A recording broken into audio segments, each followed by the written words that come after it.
तो यहाँ पे बात करते हैं बायोडाइवर्सिटी की। What is biodiversity? बायो का मतलब होता है लिविंग ऑर्गेनिज्म और डाइवर्सिटी मतलब डिफरेंस। कहीं पे बहुत ज़्यादा डिफरेंट तरह की चीज़ें या डिफरेंस दिखाई पड़ता है तो उसको हम क्या बोलते हैं? वो बहुत डाइवर्स रीजन है। जैसे हम बोलते हैं इंडिया में डाइवर्स तरह की लैंग्वेज, डिफरेंट टाइप की लैंग्वेज पाई जाती है, तो इसी तरह से बायोडाइवर्सिटी भी होती है लिविंग ऑर्गेनिज्म के डिफरेंट टाइप्स। इसकी जो डेफिनेशन होती है, different types of living organism and their number. अलग अलग तरह के लिविंग ऑर्गेनिज्म है और वो बहुत सारे नंबर में प्रेजेंट होते हैं, तो दोनों को कंबाइन करके हम बोलते हैं बायोडाइवर्सिटी। बायोडाइवर्सिटी टोटल अर्थ पर कितनी है? आज तक हमें किसी को भी अर्थ की टोटल बायोडाइवर्सिटी नहीं पता है, क्योंकि अभी तक पूरे अर्थ का एक्सप्लोरेशन कंप्लीट नहीं किया गया है। तो टोटल बायोडाइवर्सिटी तो हमें नहीं पता, लेकिन अगर जो हम इसकी बात करें कि कितनी बायोडाइवर्सिटी जो हमें पता है, जिनके बारे में साइंटिफिक रिकॉर्ड मौजूद है, इसका नंबर है 1.7 to 1.8 मिलियन, यानी 17 लाख से लेकर के 18 लाख स्पीसीज अलग अलग ऑर्गेनिज्म हमें अर्थ पर दिखाई देते हैं। जैसे डॉग एक स्पीसीज हो गया, एक अलग ऑर्गेनिज्म हो गया, कैट एक स्पीसीज हो गया, अलग ऑर्गेनिज्म हो गया, टाइगर एक स्पीसीज अलग ऑर्गेनिज्म हो गया। ऐसे टोटल कितने डिफरेंट तरह के ऑर्गेनिज्म है? 17 लाख से 18 लाख स्पीसीज। अब इतने बड़े नंबर को अगर हमें पढ़ना है तो क्या किसी के लिए भी पॉसिबल है हर इंडिविजुअल के बारे में, उसकी कैरेक्टर्स, उसके बारे में पढ़ना, उसके बारे में इंफॉर्मेशन रखना? बिल्कुल पॉसिबल नहीं है। तो जब इतना बड़ा डेटा सेट है हमारे पास, इतना बड़ा बायोडाइवर्सिटी है, तो उसको प्रॉपर स्टडी करने के लिए, उसको कन्वीनियंट स्टडी करने के लिए हमने क्या किया है? एक प्रोसेस डेवलप किया जिसका नाम है क्लासिफिकेशन। क्लासिफिकेशन में हम बहुत सारी चीज़ों को छोटे छोटे ग्रुप्स में डिवाइड कर देते हैं, जिससे क्या होता है कि जब हमने ग्रुप्स बना दिए तो अब हमें हर इंडिविजुअल ऑर्गेनिज्म के फीचर या कैरेक्टर्स पढ़ने की ज़रूरत नहीं है। हम सिर्फ उस पर्टिकुलर ग्रुप के कैरेक्टर पढ़ेंगे और उस ग्रुप में जितने भी मेंबर्स आते हैं वो सारे उस कैरेक्टर को फॉलो कर रहे होंगे। तो इससे होता है कि हमें सिर्फ ग्रुप्स पढ़ने पड़ते हैं, हमें इंडिविजुअल ऑर्गेनिज्म के बारे में नहीं पढ़ना होता। क्लासिफिकेशन करने के लिए हम सिमिलैरिटीज़ और डिससिमिलैरिटीज़ का इस्तेमाल करते हैं कि उन लिविंग ऑर्गेनिजम्स के कैरेक्टर्स कितने परसेंटेज सिमिलर हैं और कितने परसेंटेज डिससिमिलर हैं। जितने ज़्यादा सिमिलर होंगे उनको एक ग्रुप में रखा जाएगा, और अगर बहुत ज़्यादा डिससिमिलर है तो अलग अलग ग्रुप में रख सकते हैं।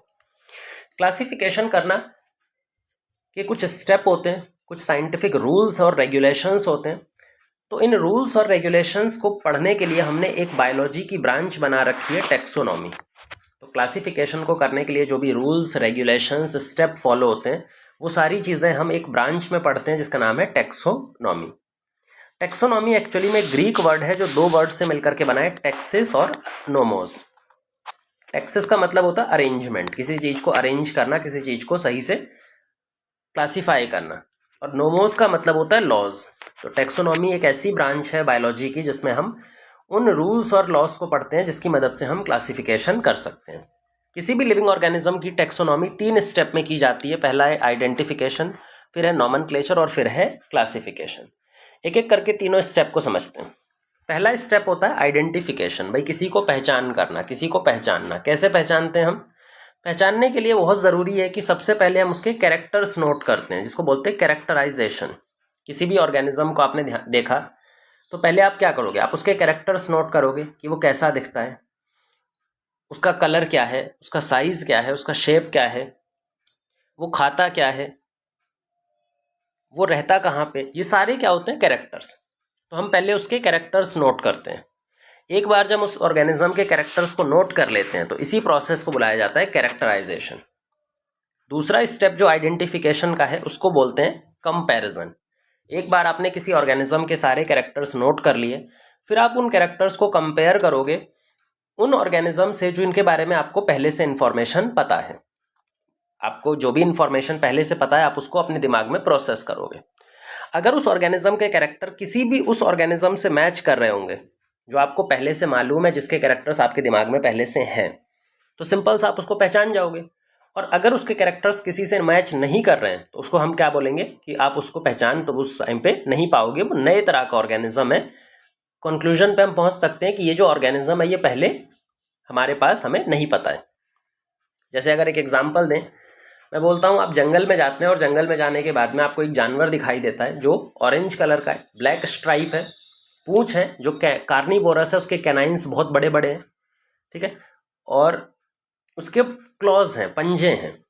अब ये सारे मैंने आपको कैरेक्टर्स दिए, इसके बेसिस पे क्या आप इसको आइडेंटिफाई कर सकते हो? हाँ, आप कंपेयर कर लोगे, आपको टाइगर के कैरेक्टर्स मालूम है पहले से, तो आप देखोगे कि भाई जितने भी फीचर अभी तक मैंने बताए वो सारे टाइगर से मैच कर रहे हैं। तो हो सकता है ये जो आइडेंटिफिकेशन कैसे किया जाएगा, ये टाइगर ही स्पीसीज को बिलोंग कर रहा होगा। तो ये होता है आइडेंटिफिकेशन। कुछ बुक्स में कैरेक्टराइजेशन को आइडेंटिफिकेशन से अलग रखा गया है, उसको 4 स्टेप कर दिए गए, कैरेक्टराइजेशन, आइडेंटिफिकेशन, क्लासिफिकेशन, नोमेनक्लेचर। लेकिन कैरेक्टराइजेशन एक्चुअल में आइडेंटिफिकेशन का ही पार्ट माना जाता है अलग अलग बुक्स में। सेकेंड स्टेप है दैट इज नोमेनक्लेचर, नामकरण देना, किसी को एक पर्टिकुलर नाम प्रोवाइड करना। तो जैसे ह्यूमंस का नाम होता है उसी तरह से एनिमल्स का भी नाम होता है, ऑर्गेनिज्म का भी नाम होता है। अब किसी भी ऑर्गेनिज्म को नाम देने के 2 तरीके होते हैं, एक होता है लोकल नेमिंग सिस्टम और एक होता है scientific naming system. Local naming system का मतलब होता है जब हम किसी एक पर्टिकुलर एरिया में जो कॉमन पीपल है, लोकल पीपल है, उस एरिया में पाए जाने वाले लोकल पीपल किसी जानवर को, किसी ऑर्गेनिज्म को अपनी भाषा में कोई नाम दे दें, तो ऐसा नाम कहलाता है लोकल नेम। जैसे मान लो डॉग है, इंग्लिश में उसको डॉग बोला जाता है भले से, लेकिन हिंदी में जब आते हैं तो उसको कुत्ता बोला जाता है। मलयाली में जाओगे तो आप कुछ और बोला जाएगा, रशिया में जाओगे तो कुछ और बोला जाएगा। तो लोकल नेम का सबसे बड़ा नुकसान है कि एक ही ऑर्गेनिज्म के मल्टीपल लोकल नेम हो सकते हैं। और किस भाषा में लोकल नेम दिया जाता है? अलग अलग भाषा में, बेस्ड ऑन कि उस लोकल एरिया में कौन सी भाषा चलती है। अगर रशिया में किसी को नाम दिया जाएगा तो रशियन में दिया जाएगा, इंडिया में दिया जाएगा तो वो नॉर्थ इंडिया में हिंदी में दिया जाएगा, पंजाब में पंजाबी में दिया जाएगा। तो कई सारी लोकल लैंग्वेज जो उस एरिया में चल रही होती हैं उसमें उसको नेम दिया जाता है। लोकल नेम्स को हम साइंटिफिकली इस्तेमाल नहीं कर सकते क्योंकि लोकल नेम्स मल्टीपल होते हैं, एक ही जानवर के, एक ही प्लांट के मल्टीपल नेम्स होंगे।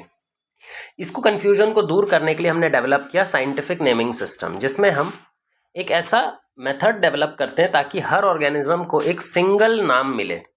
कोई भी ऑर्गेनिज्म हो उसका एक सिंगल यूनिवर्सल नाम हो। पूरी धरती पे जब हम वो नाम लें तो हर आदमी सेम ऑर्गेनिज्म के बारे में सोचे, सेम नाम होना चाहिए पूरी धरती पर। सेम नाम बनाने के लिए हमने कुछ रूल्स और रेगुलेशन भी डेवलप किए हैं, जिसमें सबसे पहला रूल है कि साइंटिफिक नेम को हमेशा लैटिन भाषा या फिर ग्रीक भाषा में देना चाहिए। साइंटिफिक भाषा को या तो लैटिन में दो या तो ग्रीक में दो। ऐसा क्यों है? क्योंकि ये दोनों डेड भाषाएं हैं। लैंग्वेज 2 तरह की होती है, एक जो जो यूज़ में होती है, जिसको हम करंटली अभी यूज़ कर रहे होते हैं, और एक जिसका यूज़ ख़त्म हो चुका है, जो डेड हो चुकी है, जिसको अब जो ह्यूमंस हैं वो यूज़ नहीं करते अपने डे टू लाइफ एक्टिविटीज़ में। लैटिन और ग्रीक दोनों ही इस तरह की लैंग्वेज है जो डेड हो चुकी हैं, अब इनको कोई भी यूज़ नहीं करता। डेड लैंग्वेज का फ़ायदा ये होता है कि डेड लैंग्वेज में मीनिंग कभी भी चेंज नहीं होता, ग्रामर कभी भी चेंज नहीं होती। जो वर्ड का जो मीनिंग अभी है वो सालों बाद भी ऐसे का ऐसा ही रहेगा। तो इसीलिए हम लैटिन और ग्रीक को प्रेफर करते हैं। साइंटिफिक नेमिंग सिस्टम भी बहुत सारे टाइप्स के हैं, जिसमें हमें सबसे famous scientific naming system binomial naming system के बारे में एनसीईआरटी ने बताया है। बायनोमियल नेमिंग सिस्टम का मतलब होता है, बाई का मतलब होता है 2 और नेम का मतलब उसका नाम। एक ऐसा नाम जिसके अंदर 2 वर्ड्स होने चाहिए। एक ऐसा नाम किसी ऑर्गेनिज्म का जिसमें टोटल 2 वर्ड होने चाहिए और वो दोनों वर्ड्स अलग अलग मीनिंग होना चाहिए उन दोनों वर्ड्स का। तो ऐसा नेमिंग सिस्टम कहलाता है बायनोमियल नेमिंग। इस तरह का नेमिंग प्रोवाइड किया था लीनियस ने। और आज के टाइम पे सबसे फेमस नेमिंग सिस्टम जो अर्थ पर चलता है, जो सारी साइंटिफिक कम्युनिटी पे चलता है, that is binomial naming system. Linnaeus ने बायनोमियल नेमिंग सिस्टम को पर्टिकुलरली 2 बुक्स में काफ़ी प्रोमिनेंटली यूज़ किया है। अपनी 2 बुक्स इन्होंने लिखी थी जिसमें इन बायनोमियल नेमिंग सिस्टम को इन्होंने प्रोवाइड किया था। पहला है स्पीसीज प्लांटरम, जिसमें इन्होंने बहुत सारे प्लांट्स जो उस टाइम पर मालूम थे, उस टाइम पे मालूम जो प्लांट्स थे, उनमें से बहुत सारे प्लांट्स का नॉमेनक्लेचर अपने रूल के हिसाब से दिया था। इसी तरह से एक बुक लिखी थी सिस्टेमा नेचुरी। सिस्टेमा नेचुरे में एनिमल नॉमेनक्लेचर अपने रूल के हिसाब से प्रोवाइड किया था। तो स्पीसीज प्लांटरम में प्लांट्स का और सिस्टेमा नेचुरे में एनिमल्स का नॉमेनक्लेचर इन्होंने दिया था। और इसी के बाद से ये जो बायनोमियल नॉमेनक्लेचर था ये काफ़ी फेमस हो गया। आज के टाइम पे अगर हम देखें तो हमने बायनोमियल नॉमेनक्लेचर को भी डिफरेंट ऑर्गेनिज्म के हिसाब से कोड्स बना दिए। हमारे पास में कुछ इंटरनेशनल कोड्स हैं, इंटरनेशनल बुक्स हैं, जिसके अंदर वो रूल्स लिखे जाते हैं ताकि हम किसी ऑर्गेनिज्म को नॉमेनक्लेचर कर पाएं। अलग अलग टाइप के ऑर्गेनिज्म के लिए अलग अलग बुक्स हैं, अलग अलग कोड्स हैं। अगर प्लांट्स के लिए देखा जाए तो हमारे पास में ICBN नाम का एक कोड है जिसको बोलते हैं international code of botanical nomenclature. Animals के लिए बात करें तो हमारे पास में ICZN है जिसका नाम है international code of zoological nomenclature. तो ICBN और ICZN प्लांट्स और एनिमल्स रिस्पेक्टिवली उनको नॉमेनक्लेचर प्रोवाइड कर रहे होते हैं। इनके कुछ रूल्स में भी डिफरेंस होता है। जब हम नॉमेनक्लेचर करते हैं प्लांट्स का या फिर एनिमल्स का तो कुछ रूल्स में भी यहाँ पे डिफरेंस दिखाई पड़ता है, लेकिन ज़्यादातर रूल्स जो कॉमन रूल्स हैं, जो जर्नल रूल्स हैं, वो सेम ही रहेंगे। तो पहले बात करते हैं जो बाइनोमियल नॉमेनक्लेचर के जर्नल रूल्स, जो कॉमन रूल्स हैं। पहला सबसे इंपॉर्टेंट रूल है 2 वर्ड्स का नेम होना चाहिए। जो भी बाइनोमियल नेमिंग सिस्टम होगा उसमें हमेशा 2 वर्ड्स होंगे और उन दोनों वर्ड्स का अलग अलग मीनिंग होता है। पहला वर्ड जीनस को रिप्रेजेंट करता है, वहीं पर दूसरा वर्ड स्पीसीज को रिप्रेजेंट करता है। जो जेनेरिक नेम होता है या फिर जीनस का नेम होता है वो पहले वर्ड से रिप्रेजेंट किया जाएगा और जो स्पीसीज का नेम होगा वो सेकंड वर्ड से रिप्रेजेंट किया जाता है। नेम कहीं कभी ऑर्गेनिज्म कहीं भी पाया जाए, कहीं भी उसको डिस्कवर किया जाए, कहीं भी उसको नेम किया जाए, लेकिन ये क्राइटेरिया हमें हमेशा फॉलो करना है कि उसका जो नेम होना चाहिए वो लैटिन में होना चाहिए। उसका जो नेम हमेशा किस में होना चाहिए? लैटिन में। या तो लैटिन से ही निकाला गया हो, लैटिन भाषा से ही निकाला गया हो, ऐसा नाम होना चाहिए। अदरवाइज ऐसा भी हो सकता है कि अगर लैटिन में वो इनिशियली नाम नहीं था, किसी दूसरी भाषा में था, तो हम उसको लैटिनाइज करते हैं, हम उसको कन्वर्ट करके लैटिन में चेंज भी कर सकते हैं। तो name should be in the Latin, either derived from Latin से ही निकाला गया हो, और अगर किसी दूसरी भाषा में है तो हम उसको चेंज करके लैटिनाइज कर सकते हैं।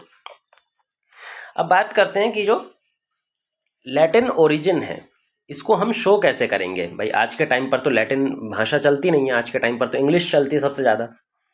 तो जब हम इंग्लिश में कोई लैटिन नाम आता है या फिर बाइनोमियल नेम आता है तो हम इसको कैसे लिखते हैं?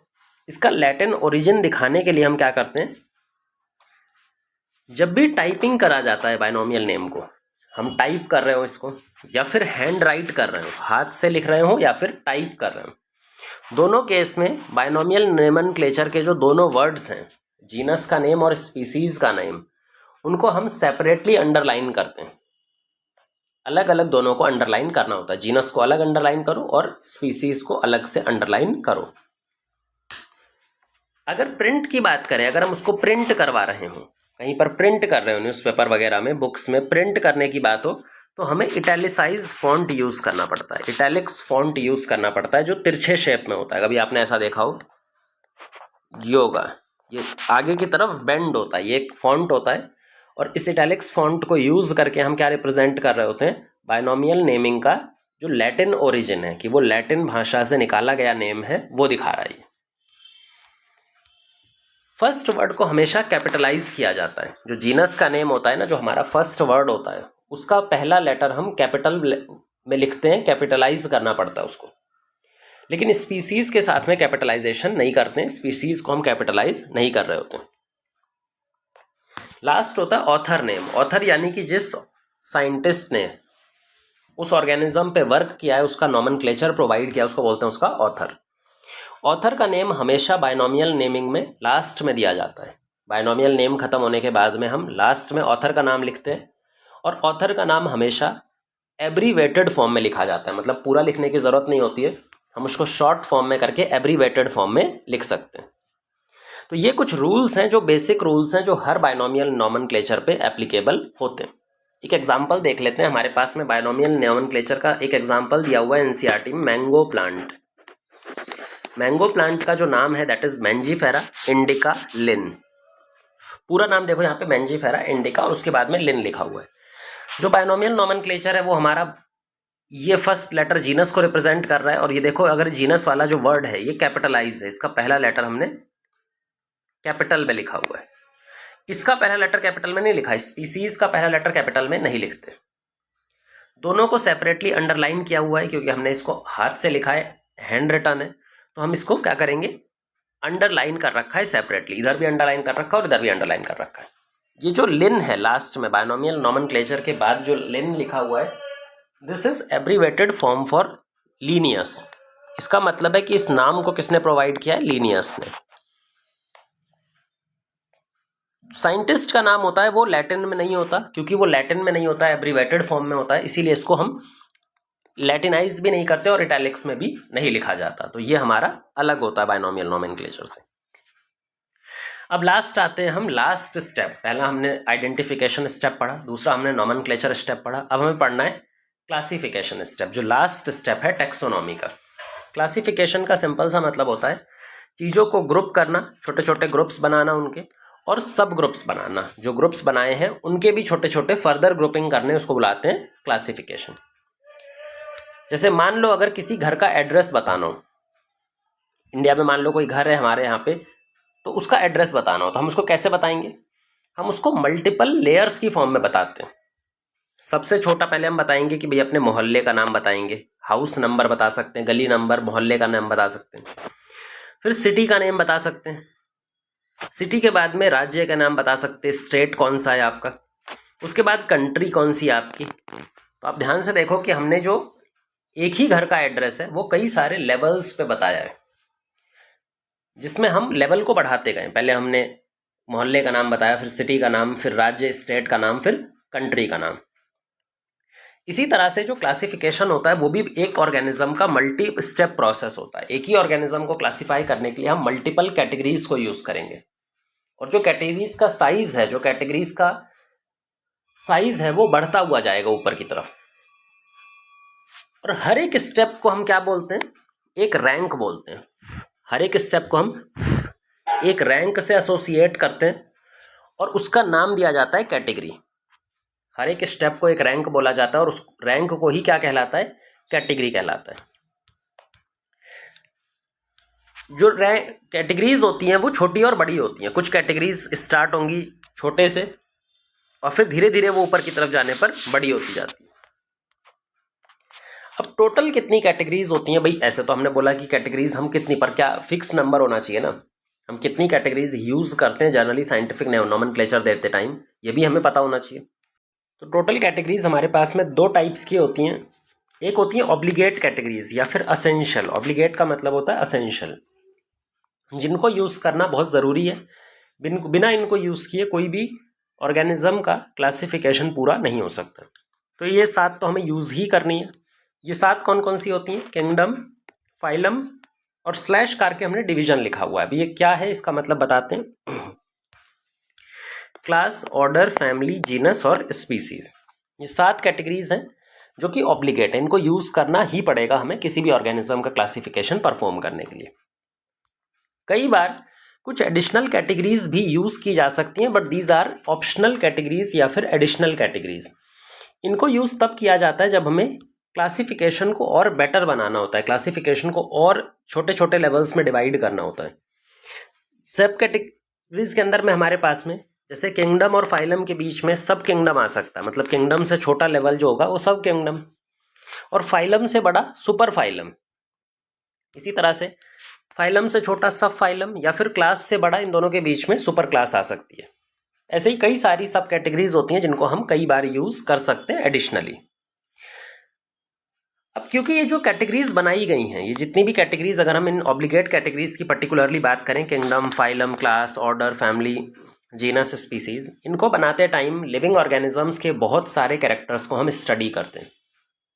जब वो मल्टीपल कैरेक्टर्स उनके सेम आते हैं या फिर सिमिलर आते हैं, तभी जाकर के उनको एक पर्टिकुलर कैटेगरी में प्लेस किया जाता है।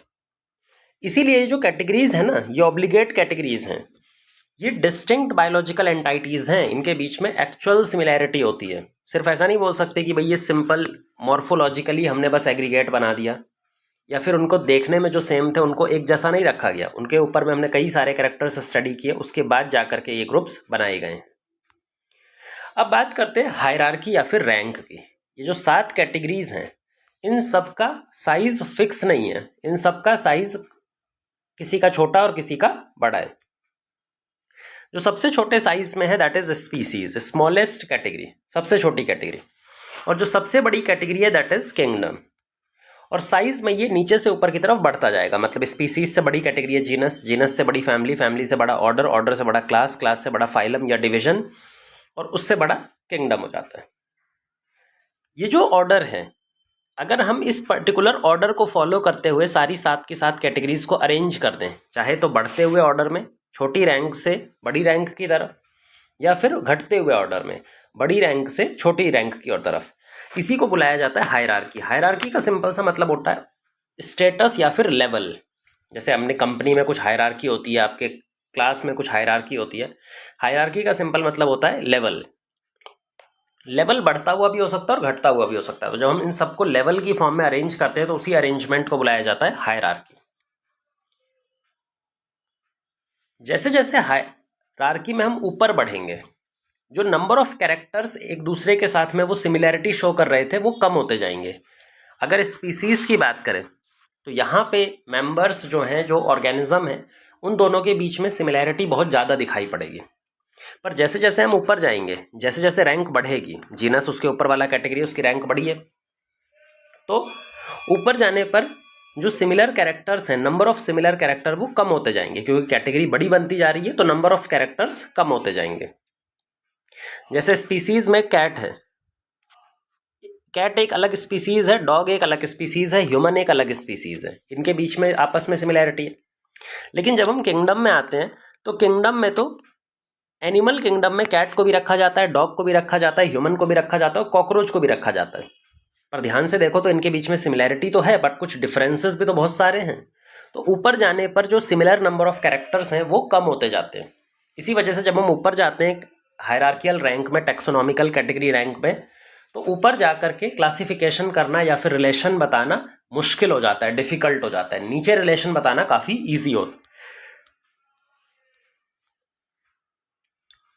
अब हमें समझना है टैक्सॉन। एक और टर्म आता है इससे related, that is taxon. What is taxon? बेटा टैक्सॉन एक ऐसा ग्रुप ऑफ ऑर्गेनिज्म है, एक्चुअल ग्रुप ऑफ ऑर्गेनिज्म, जो किसी कैटेगरी के को रिप्रेजेंट करता हो। टैक्सॉन एक ऐसा ग्रुप ऑफ ऑर्गेनिज्म है जो किसी पर्टिकुलर कैटेगरी को, किसी पर्टिकुलर रैंक को रिप्रेजेंट करता हो। जैसा भी मैंने बताया था कि भाई कैट एक स्पीसीज है, डॉग एक स्पीसीज है, ह्यूमन एक स्पीसीज है। तो जब हम कैट बोलते हैं, डॉग बोलते हैं या ह्यूमन बोलते हैं, तो कैट का मतलब एक ग्रुप ऑफ ऑर्गेनिज्म है, डॉग का मतलब एक ग्रुप ऑफ ऑर्गेनिज्म है, ह्यूमंस का मतलब एक ग्रुप ऑफ ऑर्गेनिज्म है। और ये तीनों किसको रिप्रेजेंट कर रहे हैं? स्पीसीज नाम की एक कैटेगरी को रिप्रेजेंट कर रहे हैं। क्योंकि ये तीनों स्पीसीज नाम की कैटेगरी को रिप्रेजेंट कर रहे हैं, तो क्या हम इनको टैक्सॉन बोल सकते हैं? बिल्कुल बोल सकते हैं। टैक्सॉन का मतलब ही होता है एक ऐसा ग्रुप ऑफ ऑर्गेनिज्म जो किसी पर्टिकुलर कैटेगरी को रिप्रेजेंट करे। तो चाहे हम कैट की बात करें ये भी टैक्सॉन है, डॉग की बात करें ये भी टैक्सॉन है, ह्यूमन की बात करें ये भी टैक्सॉन है।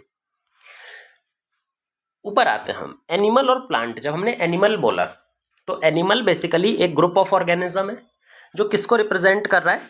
किंगडम को। प्लांट एक ग्रुप ऑफ ऑर्गेनिज्म है जो किसको रिप्रेजेंट कर रहा है? किंगडम को। तो क्या ये भी टैक्सॉन है? बिल्कुल ये भी टैक्सॉन है।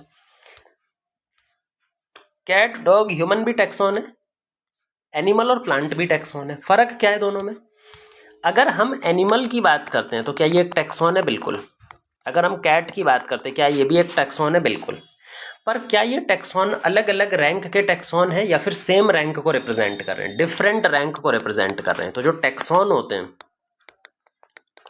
वो डिफरेंट रैंक को शो कर सकते हैं, डिफरेंट रैंक को रिप्रेजेंट कर सकते हैं। पर ज़रूरी भी नहीं है। अगर हम कैट और डॉग की बात करें तो क्या कैट और डॉग सेम रैंक को रिप्रेजेंट कर रहे हैं, सेम कैटेगरी को रिप्रेजेंट कर रहे हैं और दोनों टैक्सा हैं? दोनों टैक्सॉन है लेकिन दोनों अब की बार सेम रैंक को रिप्रेजेंट कर रहे हैं। तो आपको ध्यान रखना है कि जो टैक्सॉन होता है वो सेम रैंक, सेम कैटेगरी को भी रिप्रेजेंट कर सकता है और वो अलग अलग कैटेगरी, अलग अलग रैंक को भी रिप्रेजेंट कर सकता है। ये खास बात होती है टैक्सॉन की। टैक्सॉन एक एक्चुअल ग्रुप ऑफ ऑर्गेनिज्म को बोला जाता है जो किसी कैटेगरी को रिप्रेजेंट करता हो। अब आते हैं हम एक एक कैटेगरी को डिटेल में डिस्कस करते हैं, जिसमें हम स्पीसीज को सबसे ज़्यादा डिटेल में स्टडी करेंगे, क्योंकि स्पीसीज फंडामेंटल कैटेगरी है। स्पीसीज के नीचे कोई कैटेगरी नहीं है। बाकी सारी कैटेगरीज को तो हम इस तरह से डिफाइन कर सकते हैं कि भाई जो जीनस है वो स्पीसीज का ग्रुप है, फैमिली जो है वो जीनस का ग्रुप है, ऑर्डर जो है वो फैमिली का ग्रुप है, क्लास जो है वो ऑर्डर का ग्रुप है। ऐसे ही सातों को हम 6 को ऐसे डिफाइन कर सकते हैं। पर स्पीसीज तो सबसे फंडामेंटल ग्रुप है ना, सबसे नीचे आता है, इसको हम इस तरह से डिफाइन नहीं कर पाओगे। तो इसको हमें बेटर अच्छे तरीके से पढ़ना है, बाकी सबको भी हम थोड़ा बहुत डिस्कस करेंगे। पहले बात करते हैं स्पीसीज होती क्या है, basic unit of classification. Species को डिस्क्राइब करने के कई सारी डेफिनेशन है, कई सारे कंसेप्ट हैं स्पीसीज के, जिसमें से दो कॉन्सेप्ट बहुत इंपॉर्टेंट होते हैं, एक टेक्सोनॉमिक कॉन्सेप्ट ऑफ स्पीसीज और एक बायोलॉजिकल कॉन्सेप्ट ऑफ स्पीसीज। ये दोनों काफ़ी फेमस कॉन्सेप्ट हैं स्पीसीज के। जो टेक्सोनॉमिक कॉन्सेप्ट है स्पीसीज का, वो सिमिलर मॉर्फोलॉजी की बात करता है। ये बोलता है कि भाई जो भी ऑर्गेनिज्म जिनकी मॉर्फोलॉजी बिल्कुल सिमिलर हो एक दूसरे के, वो एक स्पीसीज के अंदर में काउंट किए जाएंगे। जैसे एक ह्यूमन दूसरे के बिल्कुल सिमिलर दिखाई पड़ता है, एक डॉग दूसरे के सिमिलर सिमिलैरिटी तो होती है ना उनकी मॉर्फोलॉजिकली। तो अगर मॉर्फोलॉजिकल सिमिलैरिटी हो, डिस्टिंक्ट मॉर्फोलॉजी हो, मॉर्फोलॉजी के बेस पे ही हम उनको डिफ्रेंशिएट कर पाए, तो उसको बुलाया जाता है टेक्सोनॉमिक स्पीसीज या फिर मॉर्फोलॉजिकल स्पीसीज। आप गाय और गाय को पहचान सकते हैं और ये भी बता सकते हैं कि भाई गाय और भैंस अलग स्पीसीज को बिलोंग करते हैं, सिर्फ देखकर। कोई जो बंदा पढ़ा लिखा नहीं है, लेमन है, वो भी ये चीज़ बता सकता है कि ये दोनों रिलेटेड हैं आपस में और ये दोनों रिलेटेड नहीं है, तो इसको बोलते हैं टेक्सोनॉमिक स्पीसीज। दूसरा है बायोलॉजिकल स्पीसीज कॉन्सेप्ट, जो आज के टाइम पे बहुत फेमस हो गया है। बायोलॉजिकल स्पीसीज कॉन्सेप्ट को दिया था अर्नस्ट मेयर ने, Darwin of 20th century. Ernst Mayr ने बोला कि भाई बायोलॉजिकल स्पीसीज एक ऐसा कॉन्सेप्ट है जो ऑर्गेनिज्म के इंटरब्रीडिंग पे डिपेंड करता है। इंटरब्रीडिंग यानी सेक्सुअल रिप्रोडक्शन करना और सेक्सुअल रिप्रोडक्शन करके नए फर्टाइल ऑफस्प्रिंग का प्रोडक्शन करना। ऐसे दो ऑर्गेनिज्म जो आपस में इंटरब्रीड कर सकते हैं और इंटरब्रीड करके फर्टाइल ऑफस्प्रिंग, यानी कि ऐसे ऑफस्प्रिंग जो फर्दर दोबारा रिप्रोड्यूस कर सकते हैं, फर्टाइल ऑफस्प्रिंग भी बना सकें, तो ऐसे ऑर्गेनिज्म को बुलाया जाता है एक सिंगल बायोलॉजिकल स्पीसीज का मेंबर। बायोलॉजिकल स्पीसीज कॉन्सेप्ट के साथ प्रॉब्लम ये है कि ये प्रोकैरियोट्स पे एप्लीकेबल नहीं होता, जो सेक्सुअली रिप्रोड्यूस नहीं कर सकते ऑर्गेनिज्म, जैसे बैक्टीरिया हो गया, वो सेक्सुअल रिप्रोडक्शन नहीं करता, आपको पता होगा। तो जो सेक्सुअल रिप्रोडक्शन करते ही नहीं है, उनके अंदर में इंटरब्रीडिंग का कॉन्सेप्ट आएगा ही नहीं, और जब तक इंटरब्रीडिंग का कॉन्सेप्ट नहीं होगा तब तक हमारा बायोलॉजिकल स्पीसीज कॉन्सेप्ट अप्लाई नहीं होता है। दूसरा आता है taxonomic species concept. Taxonomic species concept हमने पहले ही पढ़ लिया। ये जो है ये यूकैरियोट्स और बैक्टीरिया दोनों पर एप्लीकेबल होता है। ये बैक्टीरिया पर भी एप्लीकेबल होता है और प्रोकैरियोट पे भी और यूकैरियोट पे, क्योंकि ये मॉर्फोलॉजी पे डिपेंड करता है और मॉर्फोलॉजी सबकी होती है। दूसरा कैटेगरी होता है दैट इज जीनस। जीनस किसको बुलाएंगे हम? एक group of species with similar characters, जिनके कैरेक्टर्स आपस में ज़्यादा मैच करते हैं as compare to other species, उनको हम एक साथ रख करके एक जीनस बुलाते हैं। जीनस के कुछ एग्जाम्पल हैं, जैसे फेलिस हो गया, पैंथेरा हो गया और कैनिस हो गया। ये एनिमल जीनस का दिया हुआ है। फेलिस में आते हैं जो स्मॉल कैट्स होती हैं, हाउस कैट्स जितनी भी आती हैं ना वो सब इसमें आती हैं, small cats Felis. Panthera wild carnivorous cats जो होती हैं, वाइल्ड कैट्स, बिग कैट्स जिनको हम बुलाते हैं, जिसमें हमारे पास में टाइगर, लायन, पैंथर, लेपर्ड ये सब आते हैं। कैनिस जो है ये डॉग्स के लिए यूज किया जाता है, जो हाउस डॉग होते हैं ना उनको इसमें रखा जाता है। तो ये तीनों एनिमल जीनस है। एक प्लांट जीनस भी दिया हुआ है, सोलेनम। सोलेनम एक जीनस है जिसके अंदर में कई सारी डिफरेंट स्पीसीज हैं, जैसे ट्यूबरोसम, सोलेनम ट्यूबरोसम। आपको मालूम होगा जब हम बायनोमियल नेमिंग सिस्टम लिखते हैं तो जीनस और स्पीसीज को रिप्रेजेंट किया जाता है। तो सोलेनम ट्यूबरोसम आलू का नाम है, सोलेनम मेलोंजिना, सोलेनम निग्रम। पैंथरा की बात करें तो पैंथरा की 3 स्पीसीज दी हुई हैं, पैंथरा टिग्रिस, टाइगर को बोला जाता है पैंथरा लियो, लायन को बोला जाता है पैंथरा पार्डस, लेपर्ड को बोला जाता है। अब बात करते हैं फैमिली।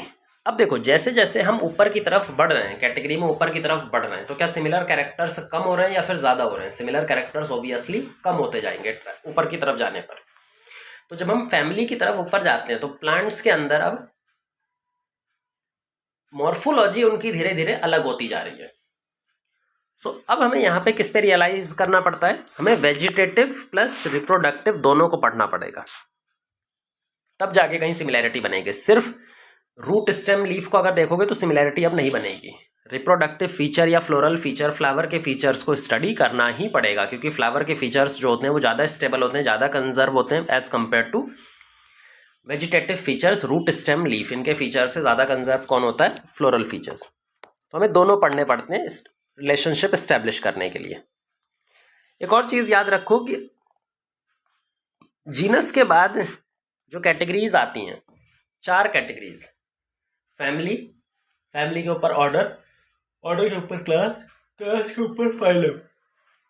इन चारों कैटेगरीज के लिए हम कुछ स्पेसिफिक सफिक्स यूज करते हैं जिसको देखकर हम ये पहचान सकते हैं कि उस वर्ड से कौन सी कैटेगरी को रिप्रेजेंट किया जा रहा है। तो हमेशा कुछ सफिक्स का इस्तेमाल किया जाता है फैमिली में। फैमिली की अगर बात करें तो प्लांट फैमिली को हम सफिक्स लगाते हैं एसी, पीछे उसके वर्ड के एसी लिखा होगा।